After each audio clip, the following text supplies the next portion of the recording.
Fala pessoal, beleza? Bem-vindos à última sessão do dia, ZOS Academy Brasil, dia 3, tá? Começando aqui a sessão final do dia, para a gente falar de um assunto que é bastante comentado, ZOSMF, tá?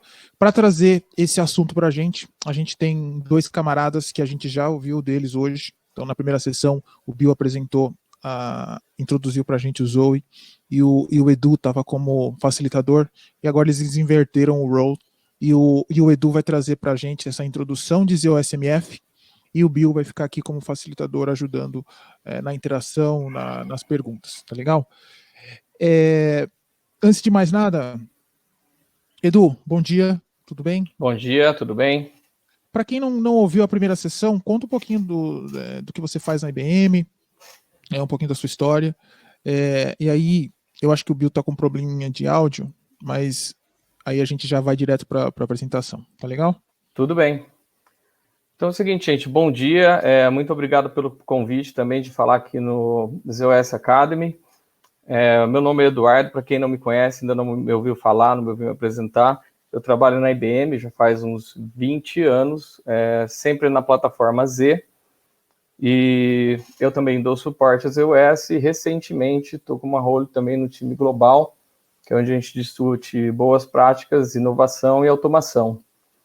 E ZOSMF também é um bracinho desse tópico, então espero poder pelo menos alimentar vocês no que diz respeito a uma introdução ao ZOSMF e todas as funções dele, tá? Assim como um pouquinho de REST APIs no final da apresentação. Tá? E acho que podemos começar. Mais alguma observação, Rafael? Não, cara, agora é contigo, vamos lá. Introdução a ZOSMF. Tá legal.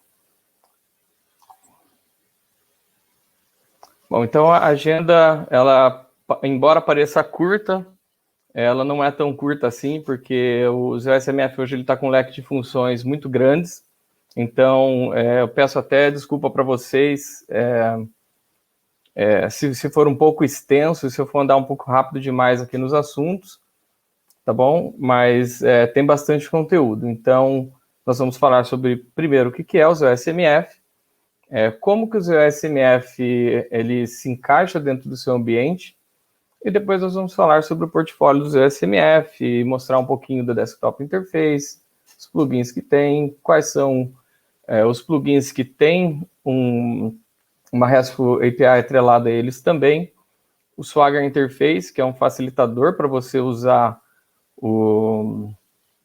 as REST APIs, e o Security Configuration Assistant, que é um dos primeiros pontos, aliás, que eu vou tocar, que é uma adição muito boa do ZOSMF, que foi feita a partir do final do ano passado, já na versão 2.3, e já está nativa na versão 2.4. Tá? Então, um pouco do que é o ZOSMF. O ZOSMF ele não surgiu com o ZOS 2.2, ele veio lá com o ZOS 1.10, eu acredito, a primeira versão.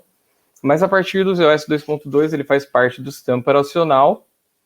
A partir do ZOS 2.3 ele é startado automaticamente pelo sistema operacional, a menos que você escolha, através de parametrização, não startar o ZOSMF. O ZOSMF ele ajuda os Systems Programmers a fazer mais facilmente o seu trabalho do dia a dia, ou ensinar novas pessoas que não estão inseridas no contexto da plataforma Z, das telinhas verdes e tudo mais. E ele também abre muitas portas para automatização de processos dentro da plataforma Z, assim como você tem na plataforma distribuído, né? Deixando você administrar remotamente vários aspectos do ZOS. Tá? Então, e como é que isso se encaixa dentro do seu ambiente? O que é que eu preciso para usar o ZOSMF?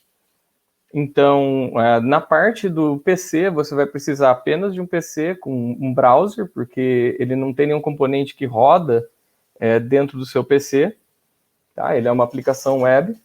E do lado do ZOS, você vai ter a instalação do ZOSMF, que eu vou dizer para vocês que é uns 80% setup de security, HackF ou qualquer outro controlador SAF que você use, Tá? O ZOSMF Server ele é baseado no Liberty Profile e ele disponibiliza, através desse Liberty Profile, seus plugins e suas APIs. Tá? Ele também tem uma série de requerimentos, né? O básico aí, TCP/IP, o CEA, o SAF e o CFZ-SYN, porque ele precisa de todos esses componentes para fazer chamadas de TSO, na parte do CIE mesmo, instrumentação, onde você vai pegar a informação daquela LIPAR, quantos processadores tem, quantos discos tem, quais são, enumerar eles. Então, o ZOSMF ele faz o uso dessa infraestrutura para pegar informações. Para as últimas versões, 2.3, 2.4, vocês vão precisar do Java 64 bits, na versão 8, no mínimo. Tá? E pode ser que para algum outro plugin específico você tenha alguns outros requerimentos. Isso aqui é o básico. Tá? A partir do ano passado também, mais ou menos julho, foi lançada a nova interface do ZOSMF, que é a WebUI, que vocês estão vendo aí na direita, que é mais ou menos um formato mais parecido com o que vocês viram na apresentação do Zoe hoje, para quem estava lá. Então, ele é um desktop e ele deixa você fazer todas as operações do ZOSMF a partir do desktop. Tá? Procurar arquivos, editar arquivos, mexer nas settings do ZOSMF, fazer a parte da configuração. Enquanto que aqui na esquerda você tem uma interface que é um pouquinho mais velha, que foi a interface original do ZOSMF, mas essa interface já existe planos para ser descontinuado, tá? Então, eu acho que em algum momento aí, durante o desenvolvimento, ou de repente no ZOS 2.5, essa interface já não esteja mais disponível. Então, eu aconselho vocês a se familiarizarem com a interface de desktop, que inclusive, na minha opinião, é muito melhor de ser usada, é muito mais dinâmico, tem as janelas, elas ficam todas ali embaixo, como se fosse um desktop mesmo. Tá? Então, aqui a gente vai começar esse tour aí pelas funções, tá? E com essa nova interface do desktop, o que é possível fazer? É possível você clicar ali embaixo naquela lupinha para fazer uma procura nos seus arquivos, ou, por exemplo, ali eu estou fazendo uma busca nesse Zoom ParmLib, tá? Eu posso escolher abrir esse dataset para mim editar, ou pelo menos para eu ver os membros, né, se for um PDS, e depois editar o membro. Eu posso mandar esse cara para dentro de um folder dentro do meu desktop, que seriam os datasets que eu mais uso, por exemplo, no meu dia a dia.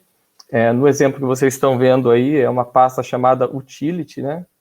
Então, eu arrastei alguns arquivos aí para dentro, para ficar mais fácil de manipular esses arquivos. E eu também posso editar e submeter esses arquivos como JCL a partir do Desktop UI. Eu não preciso, se eu não quiser, usar o 3270. É claro que, como a gente discutiu na outra apresentação, nós estamos dando opções para os usuários e eles devem trabalhar dentro da interface que mais agrada, ou da interface que eles mais são familiares. Tá? Então, quem usa 3270 e se sente mais produtivo lá, por favor, continue usando a interface 3270.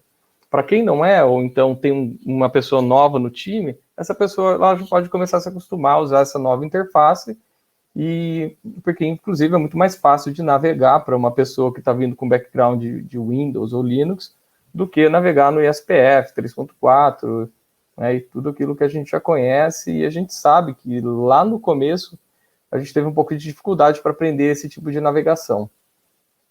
Tá? Então, aqui nessa outra tela, eu estou mostrando para vocês como que seria editar esses datasets, tanto um dataset do ZOS, aqui no meio da tela, quanto um dataset do Unix, um pouco mais ali para baixo. Tá? Estou editando o RTC Profile, eu posso fazer as mudanças por aqui, salvar sem problema algum. Tá? Outra função aqui do Desktop UI é que quando eu mando um job executar a partir do Desktop UI, ele já vai me trazer essa telinha do Job Output automaticamente. Tá? Então, ali, vocês estão vendo na telinha da esquerda, tem o meu job, o job que eu submeti de teste, e ele tem todos os DDs do Output, que seria como se você tivesse colocado uma interrogação lá no SDSF, e ele permite você clicar para ver o que tem nesse Output. Então, aqui na telinha da direita, vocês estão vendo o Output do stdout, que é o que interessa para mim, porque eu dei um comando de Unix, eu dei o comando df, então ele trouxe para mim todos os file systems que estão montados no momento nessa LPAR. E aqui nós vamos discutir um pouco a lista dos plugins, tá? Os plugins que eu coloquei em azul, na minha opinião, são os plugins mais interessantes, os que eu uso mais, de fato, no meu dia a dia.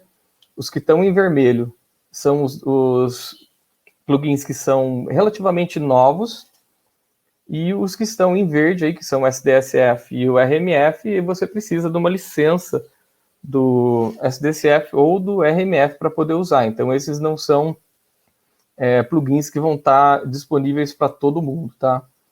Essas duas funções em vermelho do Dataset Search e do Unix File Search Browse Edit, a gente viu na apresentação da WebUI, tá? Então, eles não vão estar cobertos daqui para frente. Bom, o primeiro plugin, ele é o mais simples de todos, então por isso que eu coloquei ele aqui no começo, é o de notificações. Então, sempre que ocorrer um evento dentro do ZOSMF, no qual você tem alguma ação para fazer, ou é uma aprovação de um template novo no Cloud Provisioning, ou um step de uma workflow que alguém te assignou, alguma coisa desse tipo, ele vai chegar aqui na inbox, e você também tem a opção de receber essas notificações através desse plugin via e-mail, desde que você faça a configuração necessária lá no GES2, para você conseguir mandar e-mails a partir do ZOS, tá? E que também você tenha uma comunicação com a internet, senão esse e-mail não vai sair. Tá? O próximo plugin que a gente vai apresentar é o plugin de Workflows. O plugin de Workflows para o ZOSMF, ele é muito crítico e ele é muito importante porque é onde se baseiam muitos serviços do ZOSMF. Então, por exemplo, se você quiser usar o Cloud Provisioning para fazer o provisionamento de uma region nova de SIX, por exemplo, que tem disponível lá no Marketplace, alguma coisa desse tipo, vai ter uma workflow no background que vai ser submetida para fazer a cópia dos datasets e provisionar o seu SIX, assim como vão ter outras workflows para fazer o deprovisionamento desse cara quando você não estiver usando mais. Tá? Para que mais a gente pode usar workflows? A gente pode usar para ajudar alguma pessoa a desempenhar uma tarefa, porque além de você conseguir colocar JCLs nessas workflows e automatizar alguns steps, você também consegue fazer uma workflow que tenha somente instruções.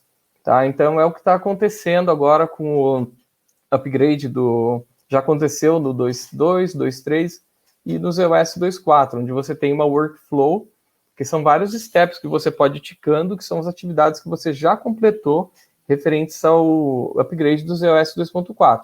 Nem todas elas são automatizadas, algumas delas são apenas informativas, mas acaba gerando um bom guia, e você também pode, através da workflow, gerar um guia para fazer alguma certa atividade, e você pode imprimir ele em PDF.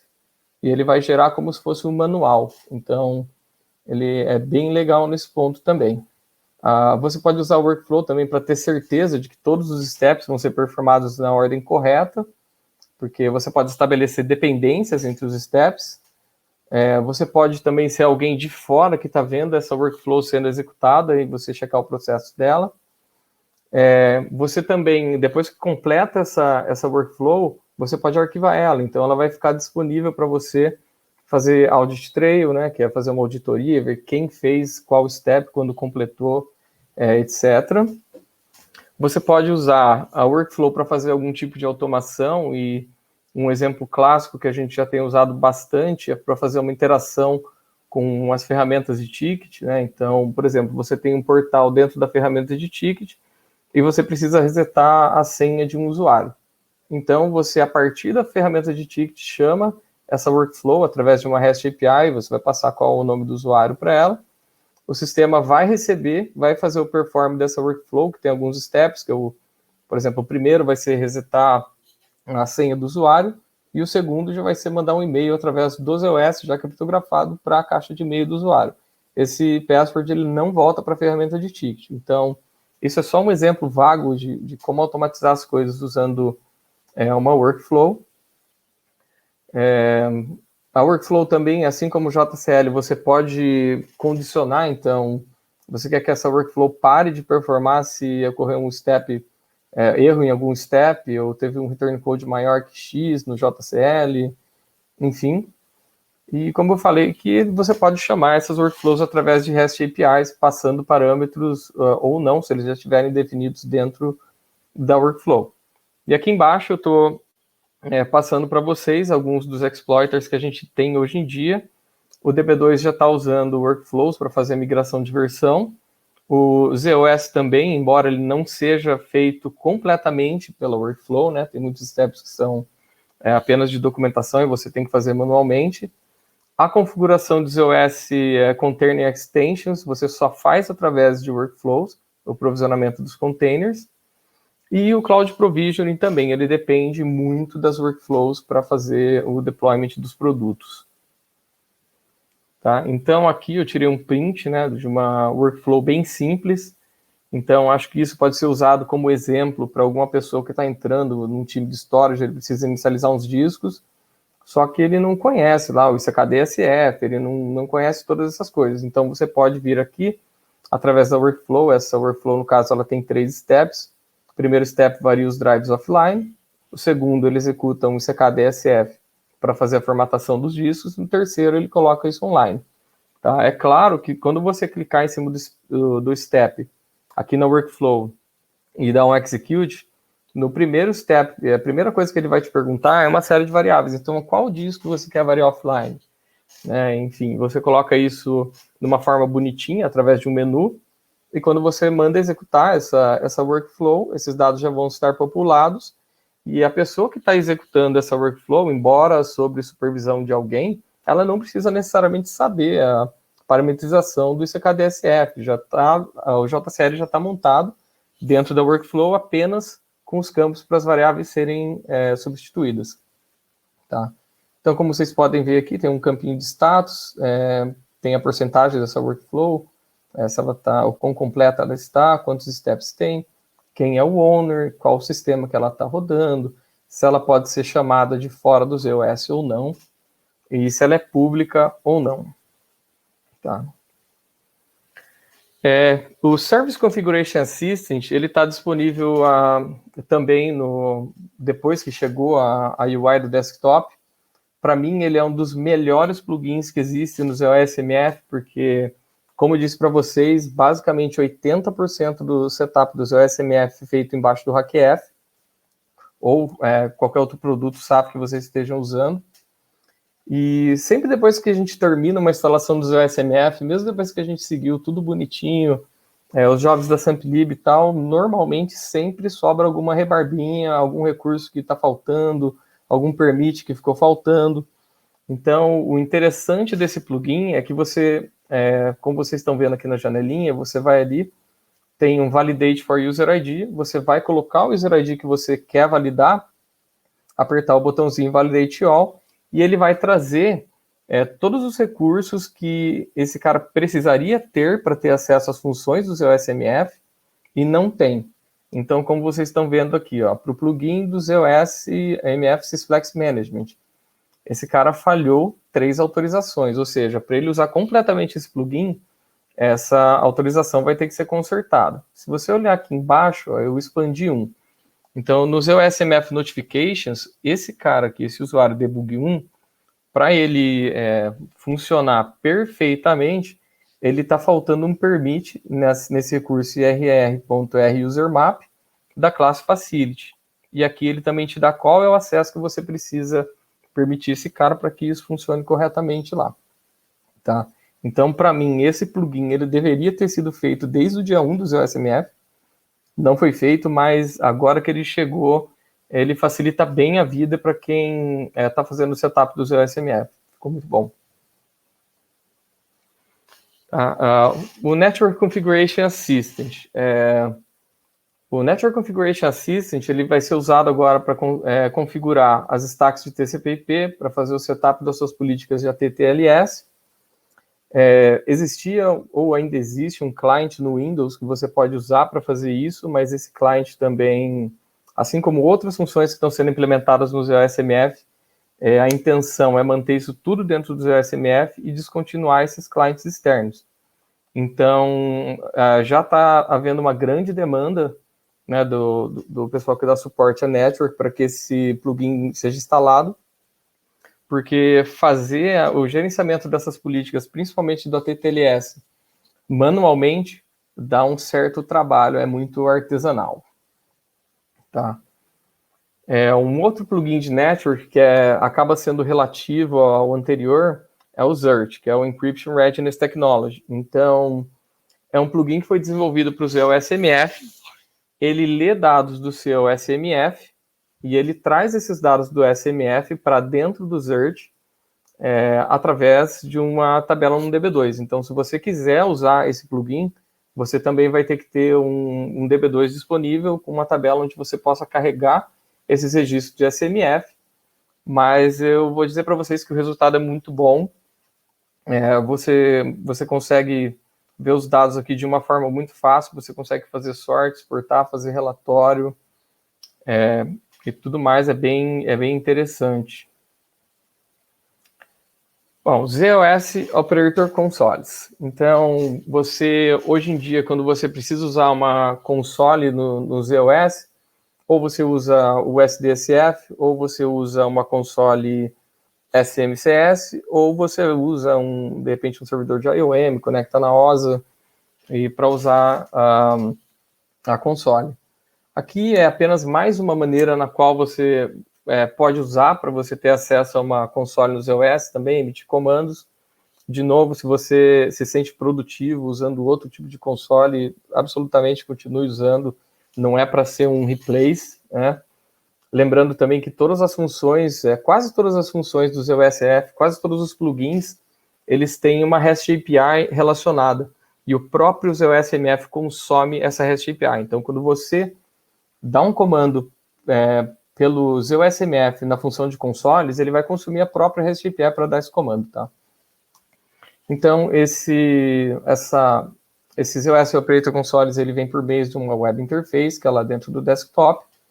Ele te dá um overview da console local do Sysplex. Ele também te dá um sumário dos comandos. Então, se você ficar assistindo uma console por muito tempo, ele vai começar a plotar, inclusive, um gráficozinho lá em cima, quantas mensagens de warning veio, qual foi o horário, ele faz um gráfico para você. Você pode executar comandos, pegar a resposta dos comandos, fazer uma procura, assim como você faz no SDCF. Né? Você vai na log, faz uma procura.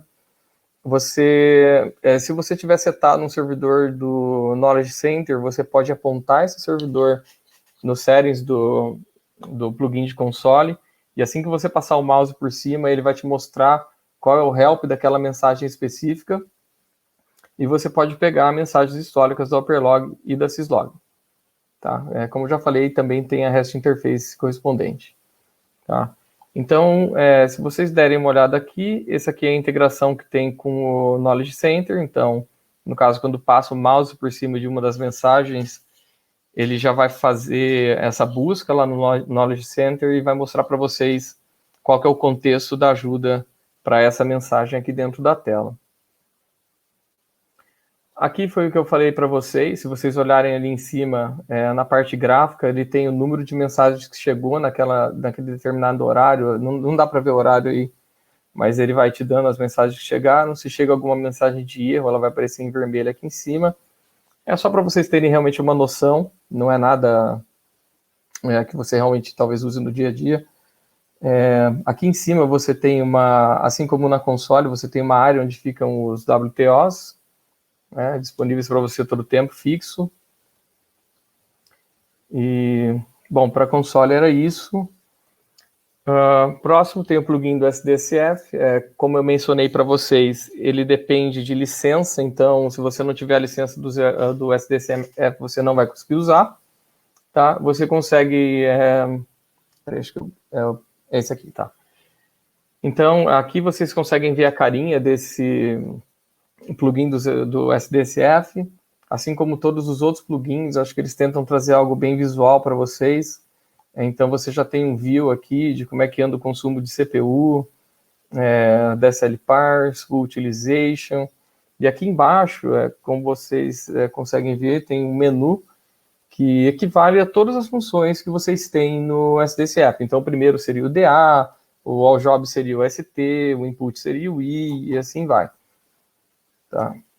Então, você tem todas as funções que você tem no SDCF, você tem essa mesma função espelhada aqui, só que de maneira gráfica. Tá? Então, aqui é a continuação da primeira tela. Aqui você pode ver que você tem o System Information, você consegue ver os Health Checks, você consegue ver com as funçõezinhas novas aí do SDSF a partir do 2.3, APF, Page, Link, ParmLib Datasets, Atividade Network e tudo mais. Tá, você continua conseguindo, embora você tenha essa funcionalidade no plugin da console, você também consegue dar os comandos por aqui, ele fica no teu log normalmente, como no SDCF também. Tá? Aqui, só para vocês terem uma ideia, eu peguei um view dos Health Checks, então eu cliquei na funçãozinha dos Health Checks, então ele mostra todos os Health Checks aqui, em maneira tabular, e também mostra um gráfico para vocês de quantos Health Checks vocês têm que estão passando na critéria, ou que estão como exceção, tá? Então, no caso, você pode filtrar aqui, ver só os que estão em exceção. Mesma coisa que você tem no SDCF, você pode clicar aqui, ver o que é que tem de errado e qual é a correção para esse problema, tá? Então, funciona da mesma forma. Tá? Aqui também é um view da função de jobs do SDCF. Então, você também tem os jobs aqui numa forma tabular. Aqui o gráfico vem um gráfico automático de todos os return codes que você teve no seu sistema, tudo que terminou com 0, tudo que não, mas também isso você pode esconder, enfim. Aqui no Job Name também você pode tomar todas as ações que você toma através do SDCF, tá? Então você selecionaria aqui um job, viria aqui em Actions, e aí vai ter opções para você cancelar, enfim, tudo que você consegue fazer no SDCF. Tá? O próximo aqui é o Resource Monitoring. Eu agrupei ele junto com o plugin do SDSF, justamente porque ele também é um plugin que você vai precisar do RMF para fazer ele funcionar. Então, ele vem com um dashboard por default, mas você pode fazer o seu próprio dashboard. Assim como o RMF Monitor 3, você pode acompanhar isso ao vivo, então tem um botãozinho de play que você pode clicar aqui e você vê as estatísticas acontecendo em tempo real. E aqui embaixo, se vocês estão vendo aqui também, tem uma barra de rolagem para cada uma das métricas, onde quando você dá o play, essa barra ela vai andando. Então, se você quiser fazer um comparativo com um momento que já aconteceu enquanto você estava aqui assistindo, é só pegar nessa barra de rolagem e rolar para trás um tempo, que ele também vai atualizando o gráfico ali em tempo real, no momento que você escolheu comparar aquela métrica, tá? Bom, o próximo plugin que a gente tem aqui na linha é o plugin do WLM. Assim como o plugin de Network, também existe uma versão para o Windows de um client que você se conecta no ZOS e você consegue manipular o WLM através dessa interface. Essa interface também existe planos para não existir mais. A gente não tem uma data ainda, não sei te dizer. Mas o gerenciamento vai vir todo através do ZOSMF ou através do painel lá do 3270, tá? Quais as vantagens que você tem de usar o Workload Management através do ZOSMF? Bom, do que eu já mexi, minha área não é WLM, mas eu tenho algum contato. É muito mais fácil de você navegar aqui no ZOSMF do que navegar nos painéis do WLM, no ESPF. Aqui também, logo de primeira, quando você clica aqui no Switch to, e vocês estão vendo expandido aqui, você já tem todas as opções que você tem lá no painel. Inclusive, ele já te coloca um warning, onde você tem alguma definição que talvez esteja gerando algum tipo de problema, ou que não esteja correta, ou é apenas um alerta para alguma coisa que você fez de propósito lá, você sabe o que é isso, mas ele mesmo assim te alerta automaticamente. Tá? Também eu tenho encontrado feedbacks de pessoas que está sendo muito mais fácil você ensinar um novo profissional a mexer nessas políticas através dessa interface, porque, inclusive, ela é visual, do que mexer através do painel. Bom, então o próximo plugin que a gente tem aqui é o Software Management.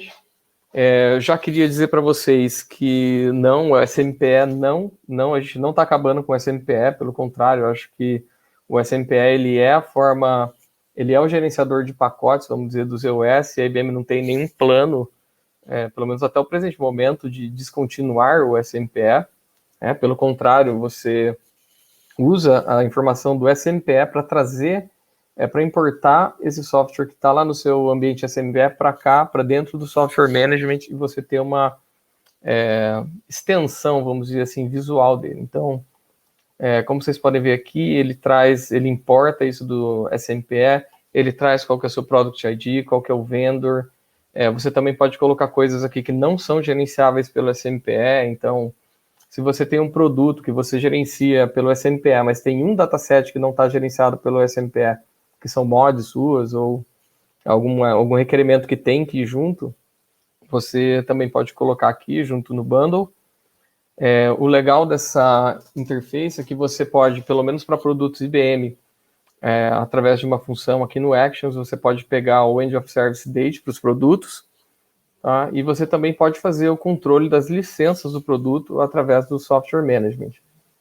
Por enquanto, esse plugin ainda não pode ser usado para instalar software ou instalar PTFs no ZOS. Tá? Existem planos, eu também tenho contato com o pessoal do Lab, então eu sei que tem um plugin sendo desenvolvido já, ele deve sair, eu acho que até o fim desse ano ou meio do ano que vem, que permite você baixar PTFs e instalar PTFs através do Software Management, tá? Mas ainda não é o caso. O que a gente consegue fazer aqui é olhar, e a gente também consegue empacotar e também consegue fazer o deliver desse package que a gente faz para uma outra LPAR. Tá? Uma outra coisa para dizer sobre esse plugin é que tem um formato novo de distribuição, que ele é o Portable Software Instance, que quer dizer o quê? Hoje, normalmente, quando você instala um produto, a gente normalmente começa do zero, definindo o ambiente do SMPE, depois a gente cria os DDDFs, aí depois a gente cria a Target Zone, a DLib, cria toda a Global, depois cria os DDDFs, depois aloca os datasets, e aí só depois a gente vai fazendo o trabalho de instalação, que é popular, esses datasets e tudo mais.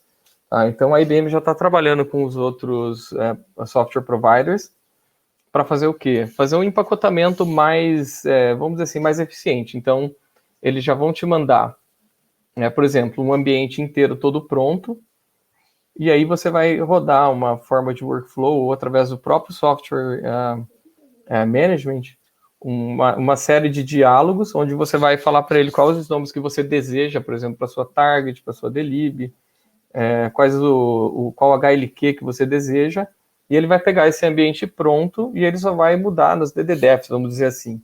Você não vai, de fato, precisar instalar esse produto do zero como a gente faz hoje, tá? Então, eu vejo isso como uma grande vantagem, é muito mais rápido, você vai instalar software de maneira muito mais rápida a partir desse momento.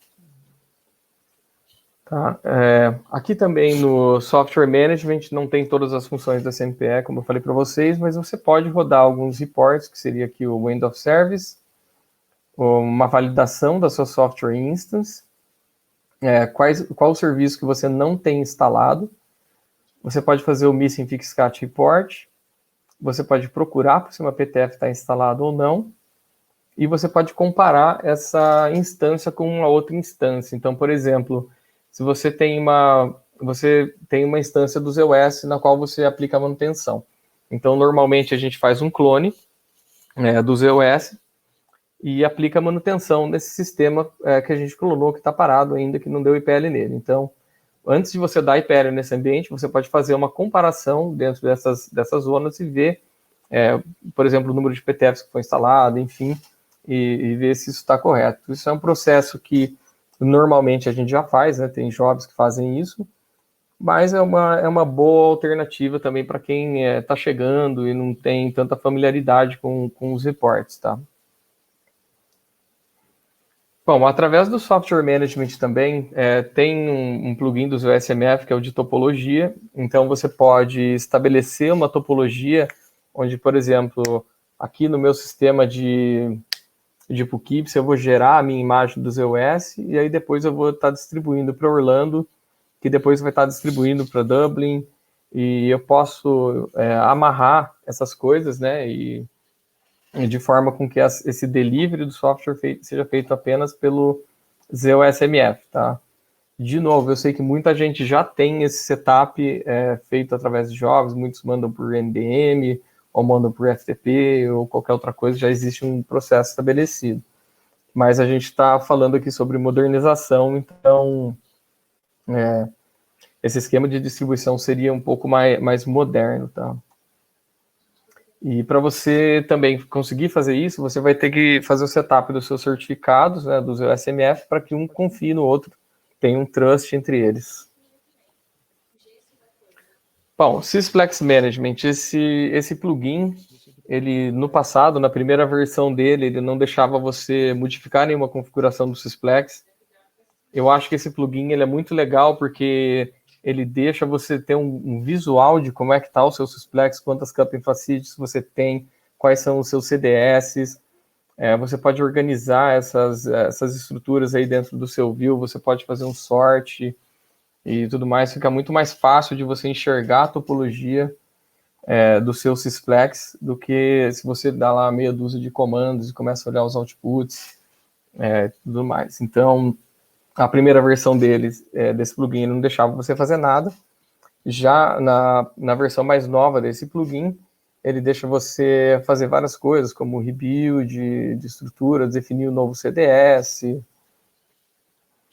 Enfim, então a gente vai estar aqui dando uma olhada nas possible actions. Aqui ele consegue fazer rebuild, ele consegue fazer duplex, ele consegue fazer o reallocate das suas estruturas, ele consegue fazer a criação de campo dataset, você consegue manipular conectividade da Cupping Facility, e com essa última a par você consegue fazer a criação do campo dataset. Isso é só um adendo na função da criação.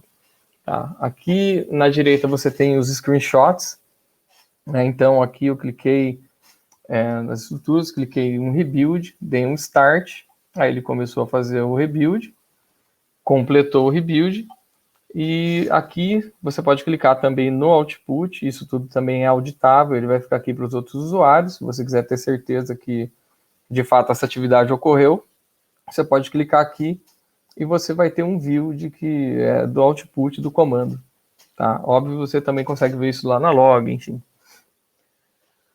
Bom, Capacity Provisioning foi um plugin que a IBM também desenvolveu para quem usa CPM. O CPM também está indo embora, o client, ele vai ser integrado, ele já está integrado aqui no ZOSMF, só vai poder ser usado a partir daqui. Você consegue construir políticas baseadas em on e off para o seu Capacity on Demand, e você também, além de fazer isso dinamicamente através da política, pode vir aqui manualmente e fazer a habilitação. Tá? Esse plugin eu coloquei um balãozinho ali embaixo, ele precisa do CFZ CIM, que é através de lá que ele realiza as funções. O Incident Log. O Incident Log ele é um dos plugins mais velhos que a gente tem no ZOSMF. Tá? Ele veio...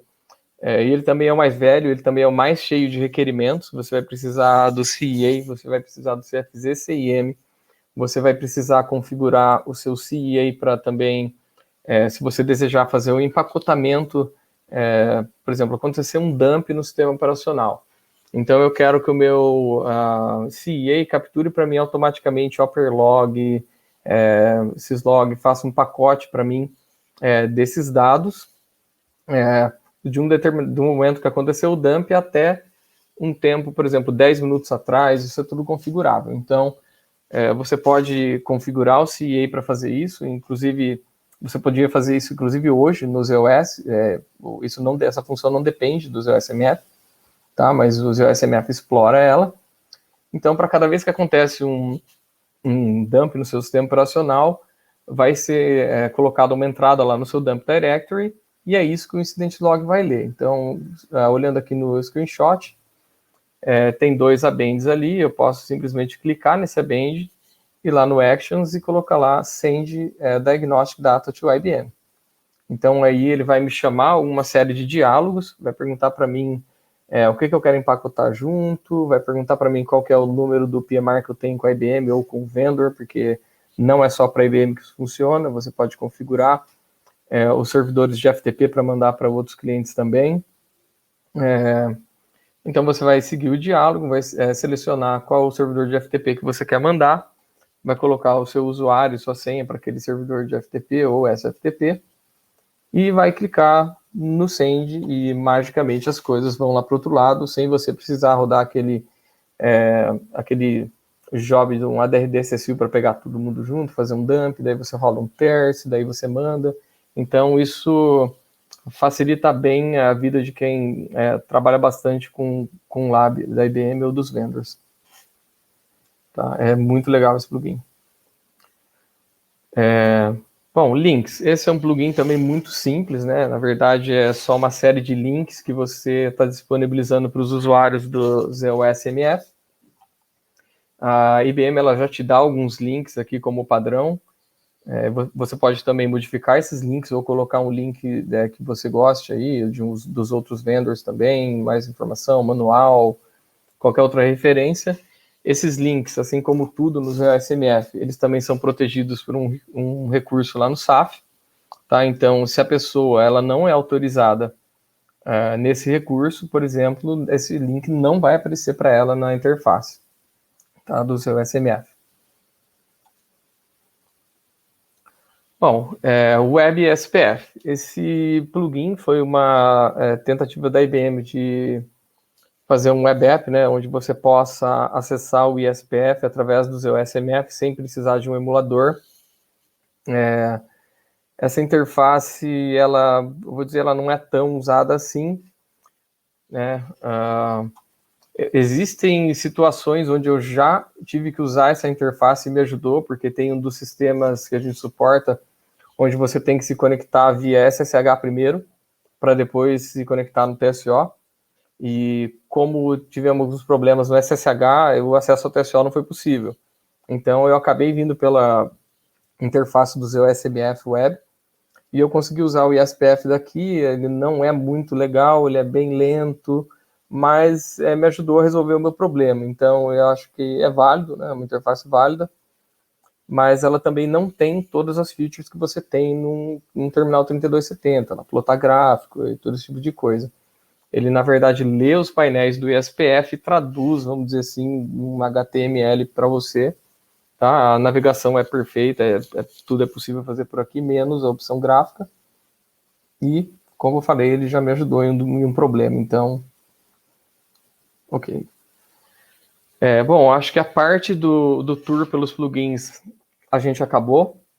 Então, eu vou começar a entrar aqui nos RESTful Services. É lógico que com o tempo que a gente tem, não vai dar tempo da gente ver muita coisa, mas eu vou mostrar para vocês alguns dos serviços e como utilizar a Swagger Interface, que é onde a gente tem uma documentação online dessas REST APIs. Tá? Então, por que a IBM escolheu, né, usar o RESTful Services? Por quê? Porque ele já é um padrão adotado largamente na indústria, né, ele é baseado em HTTP. É óbvio que a gente usa no ZOSMF através de HTTPS para fazer ele ser seguro. São serviços extremamente fáceis de ser chamados, né, onde você, como eu até comentei na outra sessão para quem estava lá respondendo uma das perguntas, eu costumo comparar um RESTful Service com um menu de restaurante. Não importa qual língua você fala, não importa de qual país você veio, você vai no restaurante, olha o cardápio e fala, olha, eu quero isso aqui. E aí, o que o cozinheiro vai fazer para te entregar isso aí, não interessa. O que interessa é que você falou para ele o que você quer e vai vir uma resposta para você que foi exatamente o que você pediu e como você pediu. Tá? Então, o que eu quis dizer, não importa de qual país você seja, Esses serviços eles são totalmente agnósticos quanto à linguagem da qual você está chamando, desde que a linguagem suporte fazer um GET, um PUT ou qualquer outro método HTTP. Tá? Elas são plataforma independente e os exploradores podem ser qualquer um que faça HTTP request, pode ser um web application, pode ser uma standalone application que você escreveu no seu PC usando um script de bash, por que não? E poderia ser um aplicativo de celular também. Tá?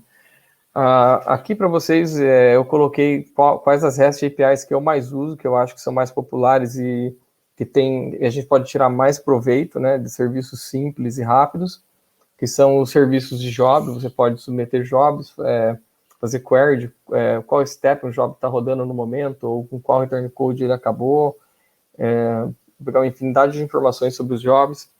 Você pode usar essas REST APIs para criar arquivos dentro do ZOS, para listar arquivos dentro do ZOS, pode ser ZOS ou pode ser ZOS Unix, e você pode também passar como input para essa REST API um comando de IDCans. Então, se você quiser fazer um listc, se você quiser fazer um define cluster, qualquer tipo de coisa desse tipo, você consegue também.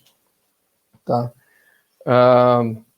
TSOE, Address Space Service, você pode estabelecer uma comunicação do TSO que seja apenas de uma vez, mandar um comando e pegar a resposta, ou você pode setar até uma sessão persistente. Você abre uma sessão com o TSO, ele vai te devolver um ID daquela sessão. Então, se você quiser dar uma série de comandos, é só você colocar esse mesmo ID, tá? E você consegue fazer isso na mesma sessão.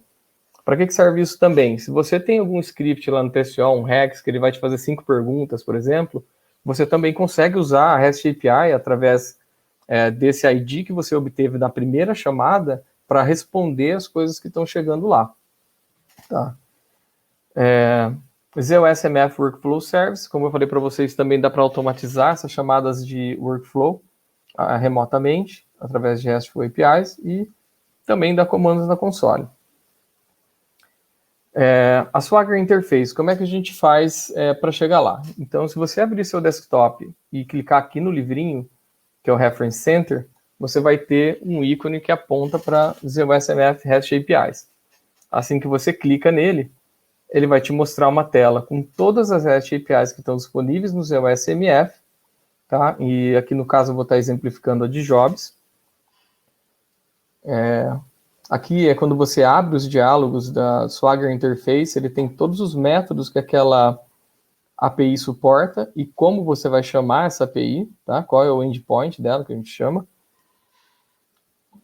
Então, aqui eu abri a Swagger Interface para os Jobs APIs, fiz a função mais simples que tem, que é o GET, ele vai pegar todos os jobs que tem no spool e vai listar para mim. Então, eu apenas populei aqui, qual foi o owner, que foi o meu user ID, e cliquei no try it out. E quando eu faço isso, ele, além de me gerar uma linha do curl, e para quem é programador aí, já mexe com Linux e chamadas de HTTP, o curl é um utilitário que a gente usa para fazer o teste das chamadas antes de colocar no nosso aplicativo, né, na nossa aplicação. Então, para te ajudar aí, para testar também, ele te dá essa linha do curl que você vai usar e vai ser mais fácil para incorporar esse código dentro da sua aplicação. Tá? Aqui ele também coloca qual foi a request URL que ele usou e aqui qual foi a resposta. Então, ele está me dando uma série de informações sobre esses jobs. É claro que não coube tudo aqui, né? Tem a scroll bar aqui no canto, que ele vai mostrar todos os jobs. Mas ele traz tudo de informação sobre o job, o que ele está fazendo, o job que está no hard copy, ou seja, está na fila de output. Ele me dá também a URL, aonde eu vou achar o output desses jobs. Então, se eu pegar isso aqui e colar lá no meu browser, nesse momento, ele iria mostrar para mim quais são os DDs que tem lá no meu job. E aqui embaixo, ele tem uma files URL, que é onde está realmente o conteúdo desses DDs. Tá? Um próximo. Então, para quem estava presente na sessão do Bill hoje de manhã, ele usou, ele fez uma apresentação do Zoe, como isso pode simplificar a nossa vida, tá? Então, aqui eu tirei um print aqui da minha linha de comando de como chamaria um serviço do IDCans através do Zoe. O Zoe, ele faz aí um meio de campo para mim, ele chama essa REST API, tá? E me devolve o conteúdo. Então, no caso aqui eu fiz um list C na minha sysum.proclib, então ele trouxe para mim todas as funções, todas as informações, assim como o IDCans me traria, tá? Outras chamadas de REST Services, eu usei o Zoe, porque, óbvio, é muito mais fácil. Eu estou fazendo aqui a listagem do meu /var, na telinha da esquerda, meu file system do Unix. Aqui na direita, eu estou listando datasets, dos quais eu sou dono, né, meu HLQ aqui em cima. E aqui embaixo, eu vou um pouco além e mostrar para vocês que depois desse list, eu ainda posso usar qualquer comando que tenha disponível aqui no Unix ou até no Windows, eu sei que tem alguns comandos de filtro, para filtrar desses datasets de fato. Eu quero saber então todos que contenham a palavra workflow. Então eu consigo colocar esses filtros lá.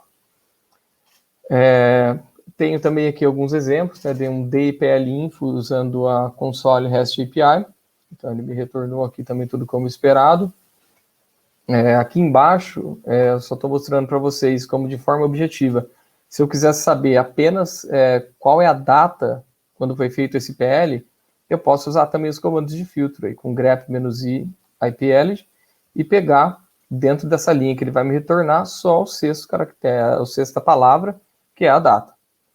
Tá? Então, assim, eu acho que vocês já conseguem começar a imaginar que eu poderia ter feito, eu suporto um ambiente com 160 LPARs.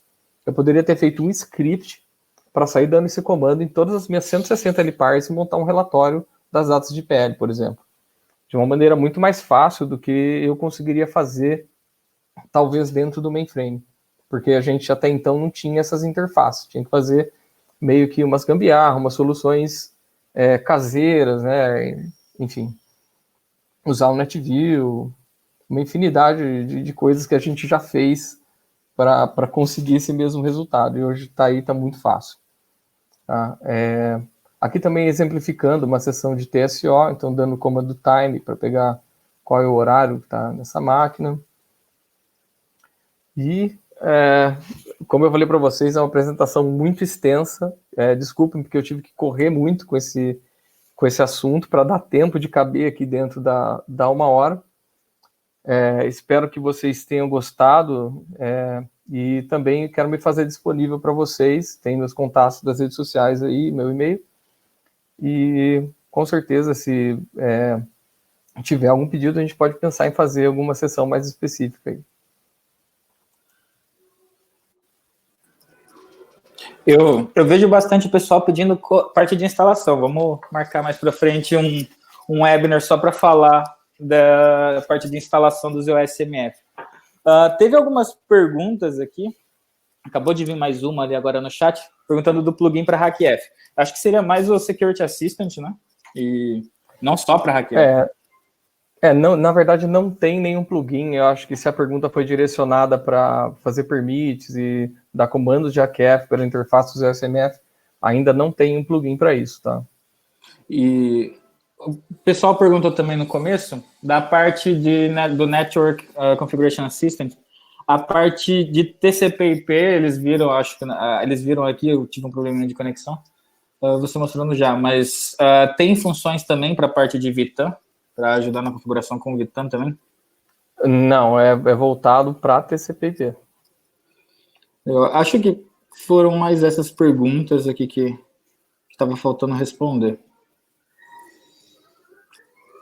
Pô, legal, gente. A gente ainda tem aí 5 minutinhos. Se tiver mais alguma pergunta com a qual eu possa ajudar.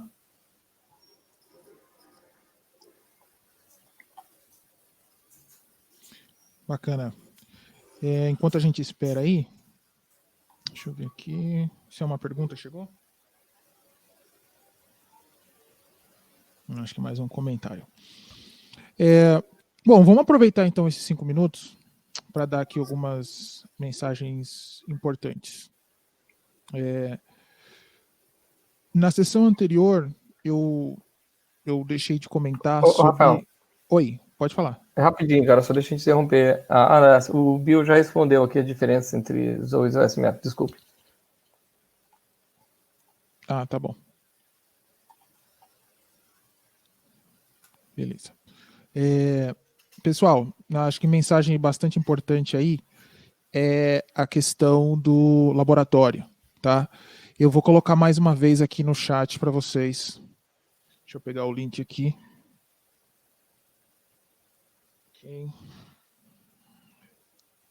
Para quem tem interesse em fazer o laboratório, que vai acontecer no dia 13, tá? 2 laboratórios, a gente tem a opção de 2 laboratórios. Um começando às 9 da manhã e outro começando às 10h30 da manhã, tá? Então são 2 laboratórios diferentes, um não é continuidade do outro, tá? Mas a gente vai ter um grupo de manhã e outro grupo à tarde. Nós temos um número limitado de pessoas, tá? Um número limitado de IDs para participar, realmente fazer o hands-on durante a demo, durante as explicações, mas vocês, ou todos vocês, são mais do que bem-vindos para assistir e acompanhar a demo como se fosse um tutorial, né? Vamos dizer assim. O link está aí, tá? Para quem não se inscreveu, a gente já tem até um número bom de pessoas inscritas, mas se você ainda não ouviu essa mensagem e tem interesse, por favor, utilize esse formulário para que a gente possa avaliar e acredito até o dia anterior a gente manda para vocês uma confirmação falando, olha, você foi selecionado para participar do laboratório, e aí a gente vai colocar você ou na parte da manhã, ou a gente vai colocar você na parte da tarde, com base nas respostas que vocês estão enviando, porque lá tem uma opção para você selecionar o horário que funciona melhor para você. Tá bom? Eu vou colocar aqui também agora a famosa pesquisa de feedback. Vou pegar o link aqui. Beleza. Esse aqui. Vamos colocar o link.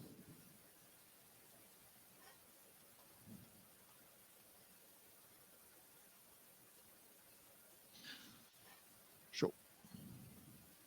Beleza. Vamos deixar o Edu bem feliz, o Bill também, com relação ao trabalho que eles fizeram hoje. Então, por favor, se vocês puderem gastar 1 minutinho, 2 minutinhos para clicar nesse link e responder as 4 perguntinhas. E como eu disse também na sessão anterior, o feedback de vocês a gente vai usar muito nessa questão de continuidade do assunto. Hoje, como o Edu falou, ele passou por muita coisa, né? Muita coisa para dentro de um horário talvez apertado demais para a quantidade de coisas. E a gente vai usar isso para criar as próximas sessões do Iniciativa Z. Tá? A gente não vai deixar esse assunto morrer aqui, a gente quer dar continuidade nele. Tá bom? Eu tenho uma pergunta, Rafa, antes de encerrar. Diga lá. Tô vendo um TJ Bot ali atrás do Duz. Ele já colocou ele para conversar com os OS através das APIs, não? Ainda não.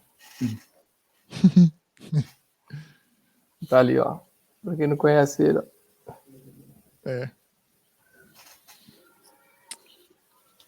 Beleza, pessoal. Se não tem mais nenhuma pergunta, eu vou então encerrar o 3º dia do ZOS Academy Brasil. Edu, muito obrigado mesmo. Obrigado pela apresentação, obrigado pelo conteúdo, por trazer o seu expertise, compartilhar com a gente. Bill, mesma coisa. Eu sei que a gente ainda vai se ver ao longo da semana. Muito obrigado.